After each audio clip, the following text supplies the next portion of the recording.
Estamos de volta com o programa Ponto de Encontro, hoje conversando sobre a importância da neurociência na educação.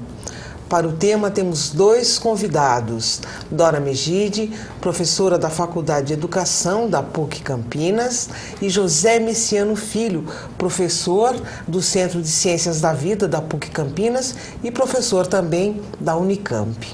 Agora, eu gostaria de voltar a esse bloco tocando um pouco mais nessa questão da família. Podemos dizer que a família não está cumprindo a lição de casa? Acho que tem casos e casos, né? Eu penso que o compromisso da família com a escola, ele tem que ser um compromisso assumido de fato.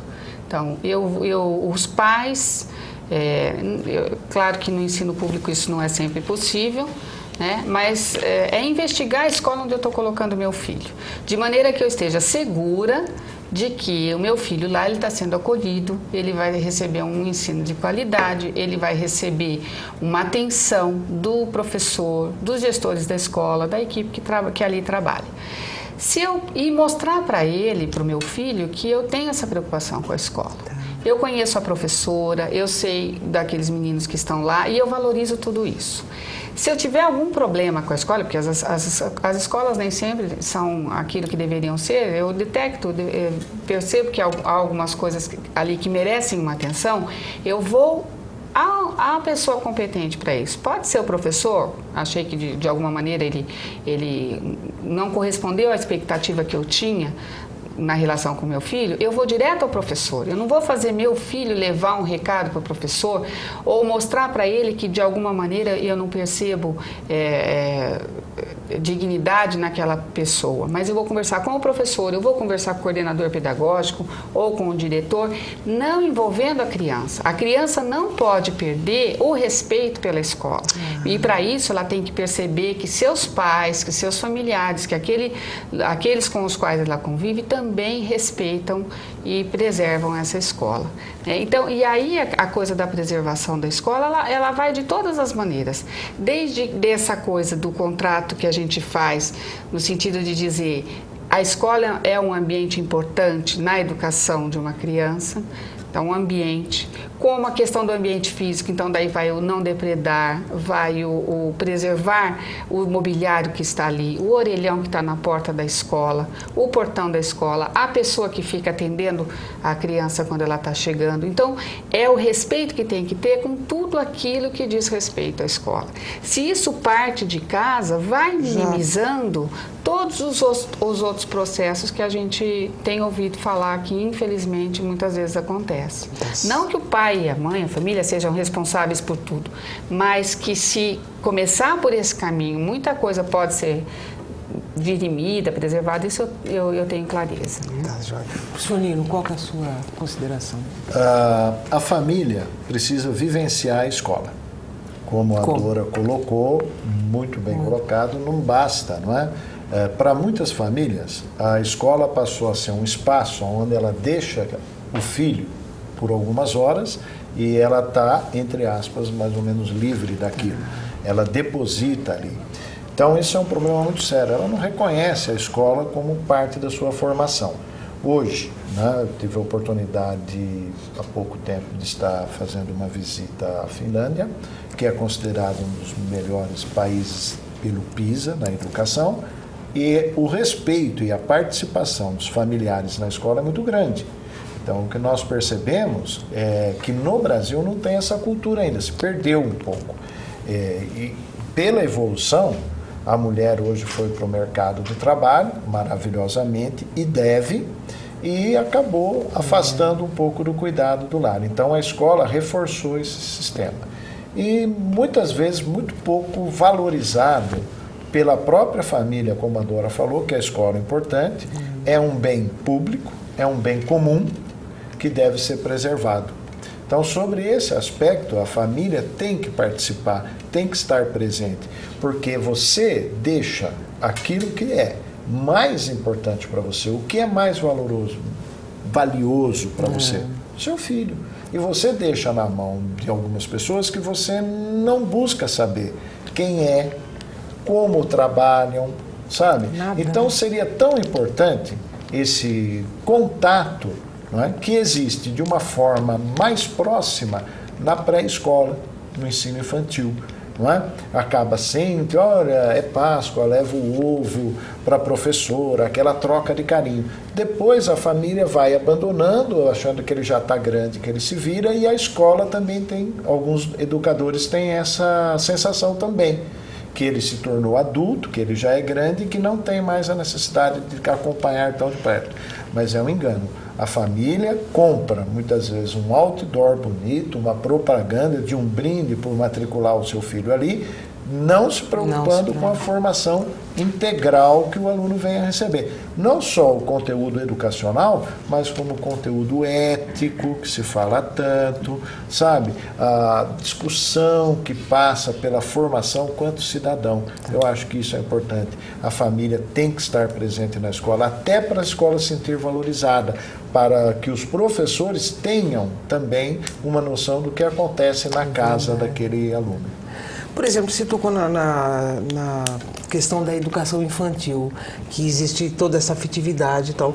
Não seria o caso de resgatar para os anos seguintes, para os anos posteriores, ou é inviável? Estou falando uma grande bobagem. Eu acho que a afetividade ela é importante em qualquer tipo de relacionamento. E na questão da educação, ela é fundamental, né? Então, talvez vá sendo modificada a forma afetiva com que vai sendo tratado.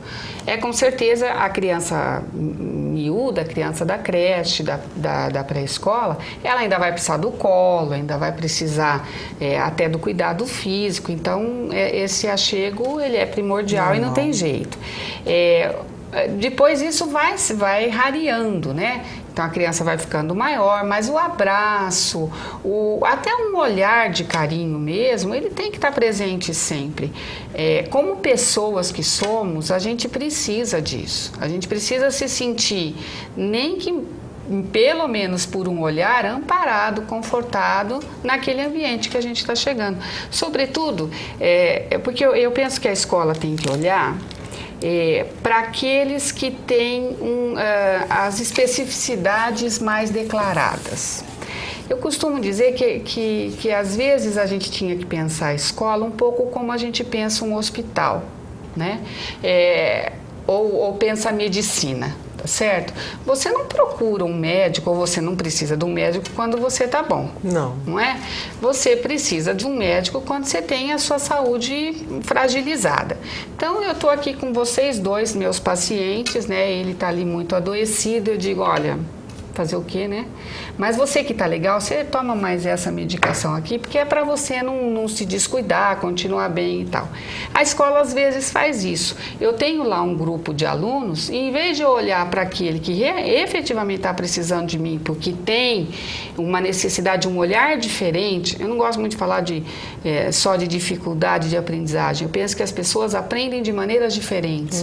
E eu, como professora, tenho que perceber essa maneira diferente. O mais das pessoas, ou grande parte delas, com uma certa exposição, com uma certa explicação, consegue assimilar aquilo que o professor está querendo trabalhar. E existem aqueles que precisam de uma dedicação maior. E às vezes a gente diz para eles, então, vê se lá em casa alguém te ajuda, se é uma escola cujo poder aquisitivo dos pais é um pouquinho maior, a gente vai falar leva para um professor particular, quem sabe um profissional possa fazer um reforço paralelo, e a escola mesmo não dá essa condição. Então, eu penso que o professor tem que se dedicar mesmo exatamente para essas crianças, para esses alunos, esses adolescentes que têm a necessidade de um olhar mais indicado para ele. E isso, por aí passa a afetividade também. Só a hora que eu olho para cada um é que eu percebo em que estágio cada um está. Agora, se eu olho para a classe, pensando nessa turma, como uma turma que me ameaça, às vezes o professor se sente ameaçado, a gente vai encontrar ameaçadores do outro lado, né? Eu acho que às vezes a gente encontra aquilo que está procurando. Com certeza. Agora, se eu vou para buscar meninos e meninas que vão precisar de mim e que eu preciso deles também, né? Essa relação pode se dar de uma maneira diferente, de uma maneira mais positiva, assim. Tá. A professora Dora coloca, e é importante, esse olhar diferenciado para o aluno. Então, nós podemos pegar uma frase da professora Elvira de Souza Lima, que ela diz: todos são capazes de aprender, porém não sabemos ensinar a todos. Cada um tem o seu viés particular de aprender. Então, isso tem que ser trabalhado. Eu sei que muitas salas têm 40 alunos, é difícil buscar esse olhar. Fazendo um parênteses, nós tivemos na PUC um curso maravilhoso que eu cheguei a trabalhar, que era o curso de Educação Especial. E depois acabaram com a sala especial, que eu acho que foi um progresso à inclusão. Porém, naquela lei faltou um único artigo, que é: toda sala que tiver um aluno incluído, obrigatoriamente deverá ter um profissional capacitado para acompanhar esse aluno. Ponto. Cumpra-se. O que acontece? Se eu cuidar para incluir aquele aluno, que ele normalmente processa a informação um pouco mais lento, os outros 39 me põem fogo na sala. Se eu cuidar dos 39, eu não incluí o aluno, então eu estou descumprindo a lei. Então isso é muito sério. Então isso é um ponto. Trabalhar com aluno bom é fácil. O difícil, o professor se mede aquele que pega o aluno que não é tão bom e transforma. Do ponto de vista da mudança da afetividade, que é o abraçar, o aproximar, e um olhar, pode ser um olhar, pode ser uma mão no ombro, simplesmente. Do ponto de vista da neurociência, nós temos os neurotransmissores, que são substâncias químicas que fazem a comunicação entre os dois neurônios. E, sabidamente, alguns deles favorecem durante uma fase emocional, como a dopamina, a serotonina, são neurotransmissores da emoção. E o Pestalozzi, né, já falava isso, que eu preciso ter emoção. Paulo Freire também. Né? Paulo Freire traz algumas frases falando da emoção, que é extremamente importante. Então, quando eu venho com essa motivação para o aluno, ele aprende melhor. É o afeto, é o carinho, a afetividade, interferindo na liberação de neurotransmissores que vão manter a atenção e a emoção do aluno acesa, e ele aprende melhor. Isso neurocientificamente não se discute. Professor, você poderia dar alguns exemplos para a gente? Você falou, né, a criança já cresceu, mas talvez uma mão no ombro, tal.